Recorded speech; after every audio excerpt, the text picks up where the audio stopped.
Hello. നേരത്തെ വീഡിയോയിൽ ഞാൻ പറഞ്ഞില്ലായിരുന്നോ, ക്രിസ്മസ് ഒക്കെ ആയതുകൊണ്ട് ലുലു മോളിൽ നല്ല രീതിയിൽ ഡെക്കറേഷനൊക്കെ ചെയ്തു വെച്ചിട്ടുണ്ടെന്ന്. ക്രിസ്മസ് അപ്പൂപ്പനെയൊക്കെ കണ്ടിട്ട് നേരെ അങ്ങോട്ട് നടന്നപ്പോഴത്തേക്ക് ട്രെയിൻ പോലെ ഇതായിരിക്കുന്നു, കേക്കും പിന്നെ വൈനും ഒക്കെ. പണ്ടൊക്കെ ക്രിസ്മസ് എന്ന് കേൾക്കുമ്പോൾ തന്നെ ആദ്യമായിട്ട് മനസ്സിൽ വരുന്നത് കേക്കും സ്റ്റാറും ഒക്കെ ആട്ടോ. പുൽക്കൂടൊന്നും അങ്ങനെ ഞങ്ങൾ ഉണ്ടാക്കിയൊന്നും വയ്ക്കത്തില്ലായിരുന്നു.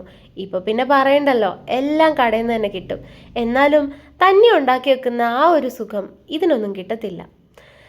പിന്നെ അനന്തന് ഹോട്ട് വീൽസ് നല്ല ഇഷ്ടമാണെന്ന് പറഞ്ഞില്ലേ, അത് കിട്ടുന്ന വേറൊരു ഏരിയ കേട്ടോ, ഹാംലീസ്. അവിടെയും പോയി നോക്കിയിട്ടോ. പക്ഷേ എനിക്കധികം ഇഷ്ടമല്ലാത്തതുകൊണ്ട് ഞാൻ പുറത്ത് ചുമ്മാ വെയിറ്റ് ചെയ്യായിരുന്നു. പിന്നെ ഞങ്ങൾ അമൂലിൻ്റെ ഐസ്ക്രീമൊക്കെ കഴിച്ചിട്ട് നേരെ പോയത് ഐമാക്സിലോട്ടാണ്. അവിടുന്ന് ഒരു സിനിമയും കണ്ട് ഇറങ്ങാമെന്ന് വിചാരിച്ചു കേട്ടോ. അപ്പം ഞങ്ങൾ കാണാൻ പോയ സിനിമ എക്കോ ആയിരുന്നേ. എൻ്റെ അഭിപ്രായത്തിൽ എക്കോ നല്ല അടിപൊളി സിനിമയായിട്ട് തോന്നി. പിന്നെ കുറച്ച് പേരുടെ അടുത്തൊക്കെ ചോദിച്ചപ്പോൾ അത്രയ്ക്ക് നല്ല അഭിപ്രായം കിട്ടിയില്ല, പക്ഷേ എനിക്ക് നല്ല ഇഷ്ടപ്പെട്ടു.